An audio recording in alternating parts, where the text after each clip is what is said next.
Welcome back to my YouTube channel Jamia air conditioners पर आपका स्वागत है। और इस वक्त हम आपके लिए एक आउटडोर यूनिट लेके आए हैं। वोल्टास कंपनी का ये आउटडोर यूनिट है और इसके बारे में हम आपको पूरी जानकारी देंगे कि आउटडोर यूनिट में क्या क्या स्पेयर पार्ट होते हैं, कैसे ख़राब होते हैं और उनका सोल्यूशन क्या होता है। ठीक है, तो इस आउटडोर की यूनिट के बारे में नॉर्मल एसी है और 1 टन का एसी है, आउटडोर यूनिट है। इसमें क्या क्या फंक्शन होते हैं, कैसे काम करता है, पूरा बारीकी से हम आपको समझाने वाले हैं। तो इस वीडियो पे आपको लास्ट तक ज़रूर बने रहना है। और कोई बात समझ में ना आए तो आप कमेंट बॉक्स में जा कर के आप कंफर्म कर सकते हैं, हम आपको ज़रूर उसके बारे में रिप्लाई देंगे। ठीक है, तो ये आउटडोर यूनिट है, अभी हम इसको हटा रहे हैं, देख रहे हैं, सारा कुछ आपको खोल के दिखाएंगे। देखिए, अभी हमने आउटडोर यूनिट को ओपन कर दिया आपके सामने और इसका पूरा एक तरीके से आपका ऑपरेशन करके दिखाएंगे, किस तरीके से ये काम करता है और क्या इसका प्रोसीजर होता है, आपको हम बारीकी से समझाने वाले हैं। ये कैपेसिटर है और ये 1 टन का मैं आपको एसी बताया था आउटडोर यूनिट। 1 टन पे 35 MFD का रनिंग कैपेसिटर लगता है। कितने का? 35 MFD ये लिख रहा है, रनिंग कैपेसिटर है। ठीक है, तो ये कैपेसिटर है यहाँ पे और ये रोटरी कंप्रेसर है हमारा। रोटरी कंप्रेसर है, हायरमेटिक नहीं है। रोटरी कंप्रेसर की पहचान ये होती है कि उसके साइड में बोतल लगी होती है और इस बोतल को एक्यूमुलेटर बोलते हैं। क्या बोलते हैं? एक्यूमुलेटर। उसके बाद में अब आपको ये समझना है कि ये काम कैसे करता है। ये आउटडोर यूनिट गर्म क्यों होता है, इंडोर ठंडा क्यों होता है। ठीक है, जो स्प्लिट एसी में 2 पार्ट लगे होते हैं, एक इंडोर यूनिट होता है, एक आउटडोर। तो ये आउटडोर गर्म क्यों होता है और वो ठंडा क्यों होता है, कैसे सर्कुलेट करता है, कैसे काम करता है। तो ये रनिंग कैपेसिटर है, ओनली रनिंग बेस पे कंप्रेसर चल रहा है हमारा। अभी कंप्रेसर का ये सक्शन पॉइंट है और ये इसका डिस्चार्ज पॉइंट है। सक्शन हमेशा मोटा होगा। ये हाफ का पाइप लग रहा है, 1/2, इसका साइज है हाफ, और ये लग रहा है एक्यूमुलेटर के ऊपर। ठीक है, ये बोतल पे ये सक्शन का पाइप है, थोड़ा मोटा होता है। डिस्चार्ज का पाइप थोड़ा पतला होता है, 3/8 का पाइप है, 3/8, 3/8। तो ये डिस्चार्ज पाइप की पहचान क्या होती है, सक्शन की क्या होती है कि डिस्चार्ज पाइप यहाँ से जाते जाते जाते जाते और ये हमारा कंडेंसिंग कॉइल से जुड़ रहा है। हमेशा कंडेंसिंग कॉइल से जो पाइप जुड़ेगा वो डिस्चार्ज पाइप रहेगा। ठीक है, और ये सक्शन पाइप यहाँ से होते होते कहाँ जा रहा है हमारा, ये यहाँ से होते हुए सक्शन वाल पे जा रहा है। जो इंडोर यूनिट से सक्शन पाइप आएगा उसको सक्शन वाल बोलते हैं, सक्शन पाइप बोलते हैं, रिटर्न पाइप बोलते हैं, और ये हमारा सक्शन का पाइप है। ठीक है, इतनी बात क्लियर है। इसके बाद कंप्रेसर का ये टर्मिनल पॉइंट कहलाता है, टर्मिनल पॉइंट। ठीक है, जो ये आपको डिब्बी सी नजर आ रही है ब्लैक कलर की, ये टर्मिनल पॉइंट है और इसमें ओवरलोड बाहर ही लग रहा है। 1 टन, 1.25 टन का कंप्रेसर है। 1 टन के कंप्रेसर में भी ओवरलोड अंतर तक आता है। ठीक है, तो ये 1 टन से भी छोटा कंप्रेसर है, ओवरलोड इसमें बाहर लग रहा है। इसमें कॉमन रनिंग स्टार्टिंग कैसे पहचानते हैं हम, कॉमन रनिंग स्टार्टिंग कैसे पहचानेंगे, उसका आसान तरीका ये है कि एक तो ये जो डिब्बी लगी होती है ना, इसके ऊपर लिखा होता है कॉमन रनिंग स्टार्टिंग। कंप्रेसर के 3 ही पॉइंट होते हैं टर्मिनल पॉइंट पे, डिब्बी के ऊपर लिखा होगा। डब्बी ना मिले तो इसके नीचे एक रबड़ होती है, रबड़ पे लिखा आता है कॉमन रनिंग स्टार्टिंग कौन सा है। रबड़ भी ना मिले तो उसके बाद ये वायरिंग से आप पहचान कर सकते हैं कि कॉमन रनिंग स्टार्टिंग कैसे कौन सा होता है। जैसे मैं अभी आपको दिखाऊं थोड़ी देर के लिए, ये 3 तार आ रहे हैं भैया कंप्रेसर के। ठीक है, नीचे से ये 3 तार आ रहे हैं, एक ब्लैक है, एक वाइट है और एक रेड है। अब इन 3 तारों में से हमें पहचानना है कि कॉमन कौन सा है, रनिंग कौन सा है, स्टार्टिंग कौन सा है। तो कॉमन हमेशा डायरेक्ट जाएगा मेन सप्लाई पे, ये कॉमन है, ये पहचान है। कॉमन हमेशा मेन सप्लाई से जुड़ा होता है। रनिंग जो होता है वो कैपेसिटर से जाता है। ठीक है, कैसे जाता है, तो हमारी जो दूसरी मेन सप्लाई है यहाँ पे आ गई कैपेसिटर पे। जहाँ मेन सप्लाई कैपेसिटर पे आई है उसके साथ से जो बनेगा वो रनिंग बन जाएगा और दूसरा पॉइंट क्या है, स्टार्टिंग बन जाएगा। ये आसान सी पहचान होती है। मेन सप्लाई कैपेसिटर पे जहाँ आएगी उसके साथ वाला रनिंग कहलाएगा, दूसरा स्टार्टिंग कहलाएगा। इतनी बात क्लियर है। तो हम यहाँ से भी कॉमन रनिंग स्टार्टिंग पहचान सकते हैं। अब आपको कहीं पे ये कंफ्यूजन आ जाए कि भाई किसी मैकेनिक ने वायर निकाल रखी है, कंप्रेसर के ऊपर डब्बी भी नहीं है और इसके ऊपर रबड़ भी नहीं है, तो फिर क्या करा जाएगा, तो इसका रेजिस्टेंस चेक करा जाएगा। क्या करा जाएगा, resistance common restarting clamp meter को कंटिन्यूटी मोड पे करके, वो तरीका हम आपको बता चुके हैं। और वीडियो में जो आपको दिखाई दे रहा है अभी कॉमन रीस्टार्टिंग कैसे निकालते हैं, तो उसमें भी आपको निकालता हुआ देख रहे हैं आप, इसका एक अलग से वीडियो भी बना रखा है, ठीक है। तो इस तरीके से कॉमन रीस्टार्टिंग आप चेक कर सकते हैं। एक तो वायरिंग से पहचान सकते हैं, उसके ऊपर डिब्बी लगी होती है, वो ना हो तो ब्लैक कलर की रबड़ लगी होती है। इसके अलावा इसका रेजिस्टेंस चेक कर सकते हैं। इसके बाद बात आती है हमारी, ये कंप्रेसर के ग्रोमिट हैं नीचे, ठीक है, जो पैरों पे लग रहे हैं। ये ग्रोमिट काम करते हैं कंप्रेसर को वाइब्रेट, हिलने से, आवाज़ निकालने से, वाइब्रेशन करने से ये ग्रोमिट इसको बचाते हैं, ठीक है। इसके अलावा हम बात करते हैं दोस्तों, ये हमारी मोटर है यहाँ पे, ठीक है, ये फैन मोटर है, फैन मोटर। इसका काम क्या होता है, ये आपसे सवाल किया जा सकता है और आपको पता होना चाहिए। ये जो कंडेंसिंग कॉइल है हमारी, ये जो जाली आपको नजर आ रही है, इसको कंडेंसिंग कॉइल बोलते हैं। कंडेंसिंग कॉइल यानी गैस जो इसमें होती है ना, उसमें वाष्प और भाप की स्थिति में गैस होती है इसमें, ठीक है, वाष्प कह लो या भाप कह लो। ये हीट होती है कंडेंसिंग कॉइल। इसके हीट को बाहर निकालने का जो कार्य करता है वो फैन मोटर करता है, ठीक है। हमारी जो ये फिन्स हैं और ये कॉइल बनी हुई हैं, ये जब गर्म रहती है तो ये ऐसे एयर को सक करता है, यहाँ से फैन यहाँ से हवा को खींचेगा, ये चारों तरफ से क्लोज होता है। फैन जब कंडेंसर से हवा निकलेगी तो जाहिर सी बात है वो कंडेंसर ठंडा होगा जब यहाँ से एयर गुजरेगी। तो ये ओनली इसको कंडेंसर की कॉइल को जो है ना ठंडा करने का कार्य करता है, ठीक है। अगर ये फैन ना लगा हो तो कंप्रेसर ट्रिप मारेगा, हेड प्रेशर बढ़ के बार बार ट्रिप मारेगा और गैस कूलिंग नहीं करेगा एसी, ठीक है। ये मोटर खराब हो जाती है तो कंप्रेसर बार बार चलेगा और ट्रिप मारेगा, हर 5 मिनट में ट्रिप मारेगा, 2-3 मिनट में। अगर ये मोटर खराब हो जाए तो खराब होने पे भी कूलिंग नहीं करेगा, साथ के साथ इसकी स्पीड कम हो जाए तब भी ये कूलिंग नहीं करेगा। स्पीड कम हो जाती है कई बार। इसका जो कैपेसिटर होता है ना, मोटर का कैपेसिटर, देखो ये मोटर का कैपेसिटर लग रहा है, ये फैन मोटर का कैपेसिटर है, ठीक है। 2 MFD का कैपेसिटर है, 2 UF लिख रहा है, 2 MFD। तो कई बार ये कैपेसिटर वीक हो जाता है तो ये फैन की स्पीड ना कम हो जाती है, तो स्पीड कम हो जाएगी, फिर भी उसकी हीट नहीं निकलेगी तो कंप्रेसर ट्रिप मारेगा, एसी कूलिंग नहीं करेगा। तो कई बार खराब हो जाती है तो हम नहीं चेंज कर देंगे, कैपेसिटर खराब हो जाता है तो कैपेसिटर चेंज करके दूसरा लगा देंगे, ठीक है। फैन मोटर का क्लियर हो गया। उसके बाद ये कंडेंसिंग कॉइल होती है, इसमें क्या क्या समस्या आती हैं, ये कंडेंसिंग कॉइल में क्या क्या समस्या आती हैं और उसका सॉल्यूशन क्या है, आपसे सवाल कर सकते हैं या आप फील्ड में जाओगे तो ये समस्या आपको फेस करनी पड़ेंगी। कंडेंसिंग कॉइल कई बार चौक हो जाती है, डस्ट होती है इसके ऊपर बहुत ज़्यादा। जब ये एयर यहाँ से सक करेगा तो इसके पीछे डस्ट आ जाती है बैक साइड में, और डस्ट आने की वजह से इसकी हीट नहीं निकल पाती, उसकी वजह से एसी कूलिंग नहीं करता। अगला रीज़न ये होता है, ये जो फिन्स है ना, फिन्स बैक साइड की जो फिन्स हैं ये ख़राब हो जाती हैं, गड़ जाती हैं, या किसी ने इनको पंच कर रखा है या किसी ने इनको दबा रखा है, तो ये फिन्स पीछे से दबी होगी कि फिन्स खराब हो जाए या दब जाए पीछे से तो जब भी हीट नहीं निकलेगी। ये फिन्स जो है ना बहुत बारीक होती हैं, हाथ से भी दब जाती हैं, तो फिन्स दबी होती है या गड़ जाए और ओनली कॉइल नजर आने लगे तो तब भी इसकी हीट नहीं निकलेगी, आपको नया कंडेंसर चेंज करना पड़ेगा। क्या करना होगा जी, नया कंडेंसर चेंज करना है। इसके अलावा क्या समस्या आती है इसमें, ये लीकेज होता है। लीकेज जहां से होता है ना, अगर सपोज करिए यहां से लीकेज हो गया है तो आराम से ब्रेजिंग से हम घिस करके नहीं, इसको आराम से ब्रेजिंग हो जाएगी। अगर ये बीच में से कहीं लीकेज हो जाए तो वहां पे क्या होता है, ऑयल आ जाता है। एक पहचान होती है लीकेज टेस्टिंग की कि जहां से लीकेज होगा वहां ऑयल आ जाता है, ठीक है। कंप्रेसर में से जो ऑयल होता है ना, वो ऑयल गैस के जरिए से कॉइल पे, फिन्स पे सामने नजर आ जाता है। ऑयल जहां होगा वहां गीला गीला और काला काला सा नजर आएगा। तो जहां पे लीकेज है हम प्रेशर डालेंगे, एयर प्रेशर डाल सकते हैं, उससे भी लीकेज पता चल जाती है। कई बार एयर प्रेशर से नहीं पता चलती तो हम नाइट्रोजन डालते हैं, नाइट्रोजन गैस, तो उससे हम लीकेज को कंफर्म करते हैं। अगर बीच कॉइल से कहीं लीकेज है तो उसके लिए हमें क्या करना है, नॉच प्लस कहाँ है,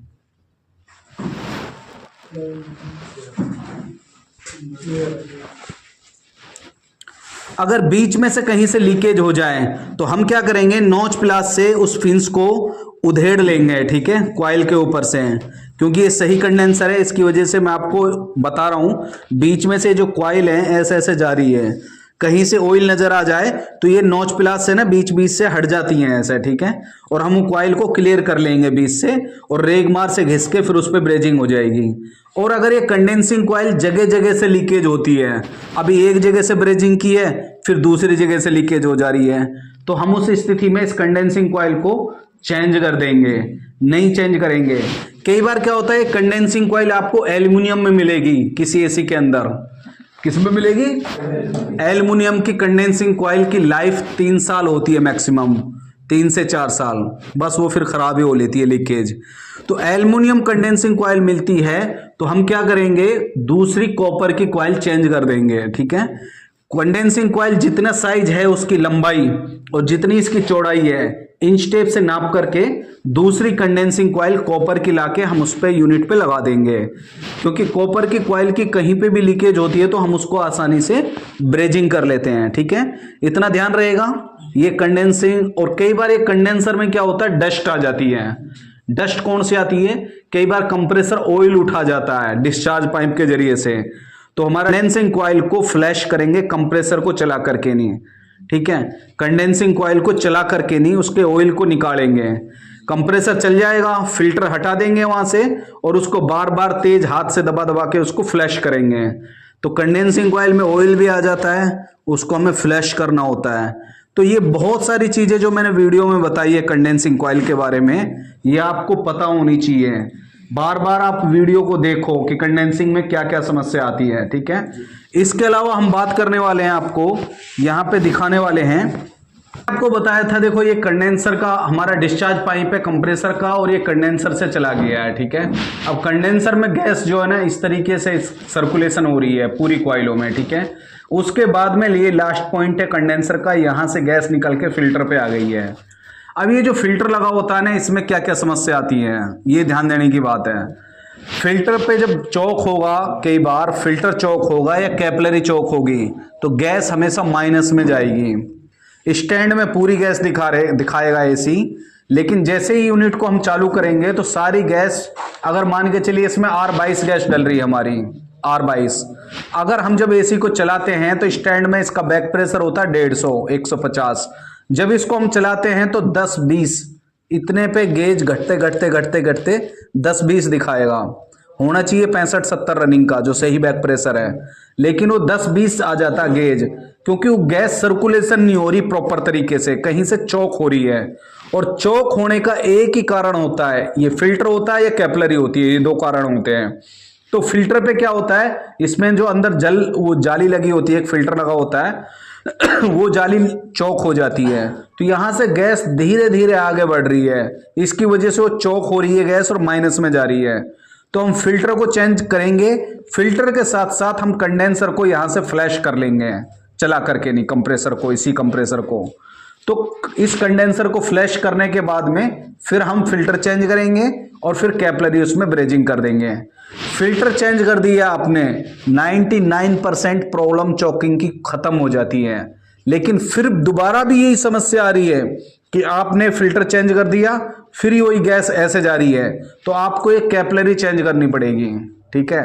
कैपिलरी चौक हो चुकी है, तो कैपिलरी चेंज करते वक्त जो डाटा उसमें लगा होता है वो ही डाटा सेम दूसरा आपको लगाना होगा, जो कैपिलरी का डाटा इसमें लग रहा है। इसके अलावा क्या होता है, हम आपको एक डाटा का एक वीडियो और इसके बारे में विस्तार से बताएंगे, और कुछ मैं आपको भी बता देता हूं। जैसे 1.5 टन और 2 टन, 1 टन में तो यह है कि जो डाटा आपको मिल रहा है वही लगा दो। 1.5 टन का एसी हो, कोई भी कंपनी का एसी हो, नॉर्मल एसी हो, 0.70 की 1 फुट कैपिलरी लगाते हो तो 1.5 टन का एसी आपका फुल अच्छे से काम करेगा। कंप्रेसर भी लोड अच्छा लेगा, हीट भी अच्छे होगा, कूलिंग भी अच्छी होगी और यूनिट पूरे अच्छे तरीके से काम करेगा। 1.5 टन के एसी पे कोई भी कंपनी का हो, नॉर्मल एसी हो, 0.70 की 1 फुट कैपिलरी लगा दोगे तो एसी अच्छे से काम करेगा। ऐसे ही 2 टन का एसी हो, नॉर्मल एसी है, कोई भी कंपनी का एसी है 0.70 की 2 फुट कैपिलरी लगा दोगे तो फुल काम करेगा। ऐसे कुछ और भी डाटा हैं और उस पर हम अलग से एक वीडियो दे देंगे आपके लिए कि कैपिलरी का डाटा क्या क्या होता है, डी फ्रीजर में, फ्रिज में, वाटर कूलर में, चिल्लर में, एसी में क्या क्या डाटा चेंज होते हैं, क्या क्या कैपिलरी लगनी चाहिए, क्योंकि सारा कुछ डिपेंड करता है इस कैपिलरी पे। अगर ये डाटा आपने सही से नहीं लगाया तो आपका यूनिट काम नहीं करेगा, क्योंकि इसको वाष्प को, भाप को लिक्विड में जो चेंज करता है ना वो कैपिलरी होती है, ठीक है ना। तो ये कैपिलरी चौक हो जाए तो दूसरे लगा देंगे। कैपिलरी चेक कैसे करते हैं कि चौक हो गई है या नहीं हुई है? कैपिलरी को चेक कैसे करना है कि चौक है या सही है या खराब है, ठीक है।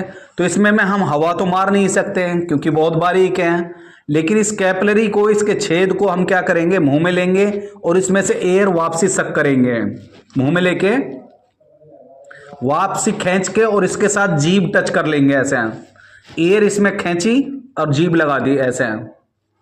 अगर वो जीभ को चिपका रही है तो ये कैपिलरी चौक है, और एयर खींची और जीभ लगाई लेकिन जीभ हमारी इसने चिपकाई नहीं है तो ये कैपिलरी सही है, ठीक है। कैपिलरी से जब हम एयर खींचेंगे तो ये आराम से एयर खींच जाती है, लेकिन जो चौक होती है उसमें से एयर नहीं खींचती, उल्टा जीभ को चिपका देती है। कई बार क्या होता है, ये वाल में भी मिस्त्री खुद गड़बड़ कर देता है। क्या गड़बड़ करता है, ये वाल है, ठीक है, इस पे फ्लेयर नेट टाइट करेगा तो इस पे चूड़ी बन रही है, तो वो हमारा जो मिस्त्री होता है ना गलत फ्लेट चढ़ा देता है इसके ऊपर, ठीक है, फ्लेयर नेट।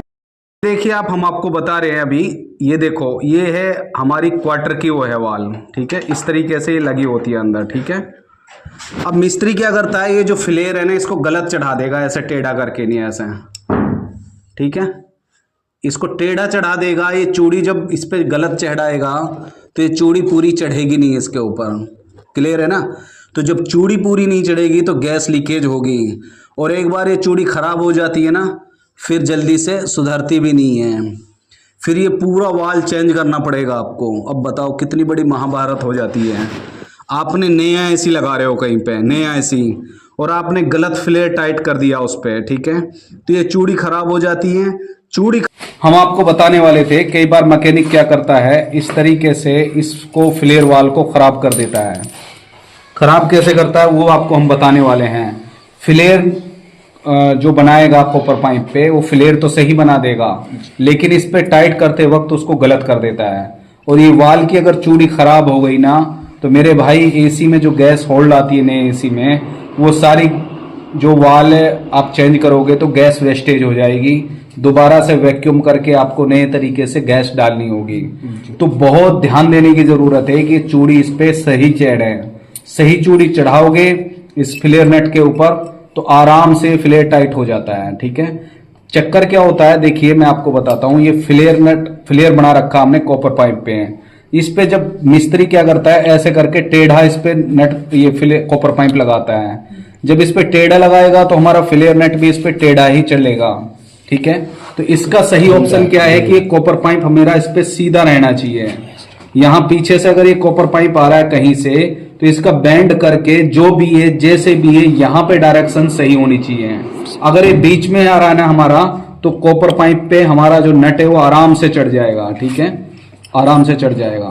और अगर ये टेढ़ा आ रहा है तो फिर अगर मान के चलिए टेढ़ा है और इस तरीके से आप गलत चूड़ी चढ़ाते हो, ठीक है, अब ये गलत चूड़ी चढ़ रही है, ऊपर से ज्यादा स्पेस है नीचे से कम है, तो फिर ये सिलाई रिंच से आप इसको चढ़ाओगे, हाथ से ही नहीं चढ़ रही चूड़ी, सिलाई रिंच से चढ़ाओगे तो फिर ये चूड़ी खराब हो जाएंगी।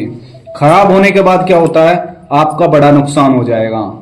उस चूड़ी अगर खराब हो भी जाए कहीं पे तो ध्यान देना है, उस चूड़ी को सही करने का तरीका ये होता है, ये हेक्सा ब्लेड है हमारे पास में, इस चूड़ी को सही करने का तरीका ये होता है, जहां से चूड़ी खराब हुई है ना तो उसकी दूसरी जो डायरेक्शन होती है ना सही होती है।